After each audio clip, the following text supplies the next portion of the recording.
You see, today I'm actually not going to explain to you how to get copywriting clients. No. Instead, I'm actually going to show you the exact process that I use live to actually go ahead and get high-paying copywriting clients on Instagram. And at the end, you're going to see actual conversations that I've had with business owners, and I'm going to break them down to you and show you exactly how you can use them to your advantage so that you can get copywriting clients as well. And of course, I'm going to be sharing with you guys my proven Instagram DM script. So in other words, it doesn't get much easier than this. Just copy what I do and you can't go wrong. So before we actually get into this video, it's important that you understand this key concept of Instagram outreach. And that is that business owners inevitably are going to check your page when you outreach to them. So does your Instagram profile actually matter? Well, I'll let you decide. Which page would you be more likely to reply to? Now, this is a guy that's actually outreached to me recently. He only has a couple hundred followers. He's only posted a couple of pictures and they're not really anything related to do with business. Or would you rather reply to somebody with a professionally set up Instagram who doesn't only have a couple thousand followers, but also has a lot of really high quality posts and a lot of engagement and views and likes on those posts as well? But Tyson, how do I create a professional looking Instagram, grow my following, and actually get engagement? Well, don't worry, because I actually have a complete step-by-step course on how to get copywriting clients that's gonna answer all of those questions and so much more for you. If you're interested in that, just go down to the description and check it out. For now, let's find those copywriting clients. Okay guys, so now that we've actually gotten into Instagram here, the niche that we're gonna be prospecting out to will be female business entrepreneurs. Now, I know that kind of sounds like a weird niche, especially since I'm a male and a lot of the guys watching my channel are actually guys. The thing is that this female entrepreneurship niche is actually a pretty blue ocean, and not a lot of people are doing it. But I do know a couple of copywriters who are actually successful in the female entrepreneur niche. So but just because I said that, don't think that this is your next niche to actually go into. So this works with any niche. It doesn't have to be female entrepreneurs or anything. This is just what I'm showing you guys how to do today. So what we're going to do next is actually search up a phrase for entrepreneur. So one could be something like momtrepreneur. Okay. And now that we've found that as just a keyword, right? You could use any keyword for anything that you're doing. So for female business entrepreneurs, it would be momtrepreneur. For other business coaches, it could be something like entrepreneur, or it could be, anything. For a fitness person, it could be like fitness coaching or anything of that nature. So I came across this page here, which actually looks perfect for prospecting. So we have to make sure of a couple things before we actually go ahead and start prospecting and outreach to this woman. Now, the first thing we're going to want to look at is the followers. Now, she has 91.5K, which is plenty. You want to make sure that they have like at least 20,000 followers or even more.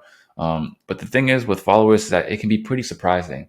There are some people who are running like 8-figure, 9-figure businesses, and they have less than like 50,000 followers. And then of course, we all know that followers can be bought. So there are people who are making pretty much no money who will have millions of followers.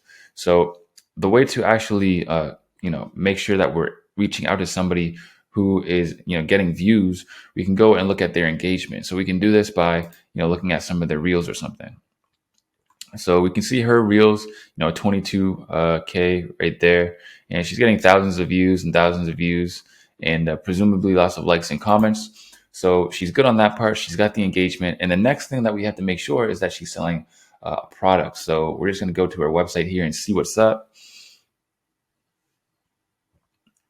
So as you can see, she is a brand coach for mompreneurs, helping you to start your online business so you can exit corporate America and have more freedom plus time with your kids. There we go.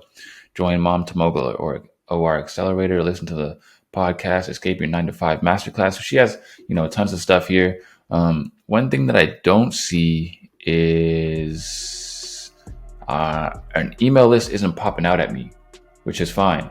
So that's something, for example, just through having all of these courses, that she has a bunch of emails collected. So maybe we could actually pitch her on an email marketing campaign. So now that we've actually made sure that she's a good prospect, it's time to actually outreach to her. Now, in order to outreach to her effectively, what we really have to do is just start a conversation. So this can be done in a couple of ways. So the first way that you could start a conversation would be just to, reply to her story or give her a compliment. Now, if we're going to talk about compliments, the thing with compliments is that you have to be very intentional with them. You can't just say something like, I like your posts, or, something vague like that. You have to go through her whole thing and like really understand her business on a deeper level, and then send her a compliment that's at least a couple of lines, right? At least a couple of sentences. So for her, I would probably compliment her by saying, hey, and I would use her name. I think it's Jasmine. Hey, Jasmine. I was looking at your post, and I would refer back to one of these older posts specifically. And I would say something like, you're really inspiring to me. And it's really noble to be helping all of these mothers become entrepreneurs, leave their job, and let them have more time and freedom with their kids. Something like that. Something that actually comments on, her business mission, her mission statement, or anything like that will be highly effective, and she'll actually really appreciate. And now, the other thing with compliments is that you have to make sure that you let them marinate for at least 2 days, because when your compliment is too close to your pitch, then it looks like you're just complimenting them because you want something in return. And that's not a good look for you. Now, another approach that you could go for is called the bait and switch.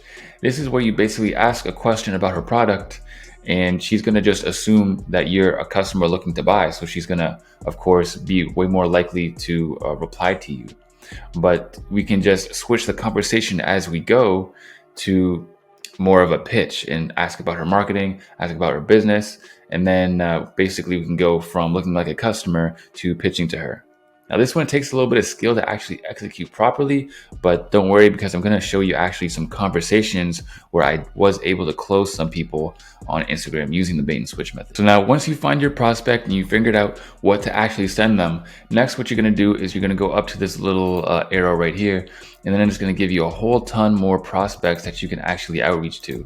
So these are people who are going to be related to her page. So as long as you find somebody who's in your niche, you'll be able to find a ton of different people who are in their niche as well. Now, because it's so important to actually wait a couple of days before you send your next outreach, what I'm going to do is actually show you guys and break down some of the examples that I have where I've actually contacted business owners using this very method, and show you exactly how I did it and what I said and what you can say and how you can say it so that you can do the same thing as me. So guys, notice that I am showing this guy's actual profile, but please don't outreach to him, because one, he's not looking for anybody right now, and you're not going to get hired by him as a copywriter. And two, because it would make me look bad if a whole bunch of you guys just started hitting up this guy just because I showed you him and I showed our DMs. So yeah, please don't do that. But I'm basically just going to go in here and show you some of our messages and show you how I was able to get him on a sales call. So what I did was I actually replied to one of his story. I said, this is straight gold. I never thought about it this way before. And he said, this is why we have to change the way we think. Appreciate your support. I'm not really sure what it was, but yeah. And then I liked his reply. Now, this is probably just because I was really busy at the time, but I waited like, what is this, like 10 days, 13 days? I waited like 13 days to actually hit him up again with the actual outreach video. And then I sent it to him. And then he said, what's up? What's going on, Tyson? I appreciate you making this video, and I am open to entertaining your offered services. So then I talked to him a little bit more. I said, hey, Will, I see that you have an email list and some programs plus events. Do you currently have anyone on your team handling the marketing side of things? And then he didn't reply to me for a couple of days, so I figured I would follow up. So I just said, hey, Will, I realize that you are probably pretty busy and don't check your DMs much. Would you be open to hopping on a quick 7-minute call to come up with some ways to generate some extra revenue for you? Not a pushy sales call or anything. So feel free to leave your credit card at home, right? It's a little cheeky line. He said, hello, Tyson. I have some time today. And I said, sound good. We can pick a time or schedule here. And then I sent him my Calendly, and then we got on a call. And now going through yet another conversation, I say, hey, I just wanted to reach out and show my appreciation for the content. A lot of real estate and wealth gems. Keep up the great work. And he says, thanks, man. How much do you charge to make some email copy sequence? Boom. That's it. That's all I had to do. All I had to do was compliment him, and then he came to me. You see, that's the power of actually having your Instagram set up in a specific way. Now, if you guys want to learn how to do that, like I said, I actually have a course coming out on how to get clients, and it will show you everything about how to actually set up your Instagram so that you can get inbound leads like this. But moving on, he just says, thanks, man. How much do you charge? Blah, blah, blah. And then I say, well, that's highly dependent on the project, really. is email marketing something you're looking to outsource? And he says, yeah, I have a couple of events coming up. And of course, I'm going to put together a couple other things I need for it also. And I said, okay, if you're open to it, let's schedule a quick chat so we can go over some things. And then I left my calendar. And then we hopped on a call, and it was business from there. Now here's one more conversation where I just replied to a story. I didn't get anything back. And then he said he actually put a keyword on a story, and then I replied with the keyword, and then he replied, and then I left him alone for like over a month. So this is a long one as well. And then I sent him a video. And after the video, he sent me a voice note kind of asking a little bit about my experience, who I've worked with, and this, that, and the other thing. And then I tell him a bunch of my experience, and then I give him a case study that I recently created as well. And then going through that, I told him what services I offer, because that's what he asked as well. And he asked for my fees, and I said they're pretty dependent on the project. And I said, would you be open to hopping on a quick call sometime to chat? And then he said, are you good at driving traffic? I said, like social media ads and lead magnets to get people into the top of the sales funnel. And then I said, the best. And then he said, have you ever heard of Michael Walsh? And I said, no, doesn't ring a bell. And then he left me for a little while. So then I hit him up again. I said, hey, Carlos, do you have anyone on your team handling marketing right now? He said, yes. And then he said her name. And I said, okay, great. Well, maybe there's a way I could add value to what you're doing or take some work off her plate for you. And then I said, would you be against getting on a call sometime to talk about it? And then he said, it would have to be with her, brother. And I said, okay, that sounds good. Would you be able to give me your contact? And then he gave me your contact. And then I contacted her and then got on a call with her, and it was business. So yeah. Now, guys, I literally have like 70 plus more screenshots of conversations that I've actually had with business owners and how I've closed them over Instagram for free in my ultimate resource pack. So if you guys want to check those out, that link is in the description as well. And as always, guys, that's it for now. And I'll see you guys on the next one. Peace.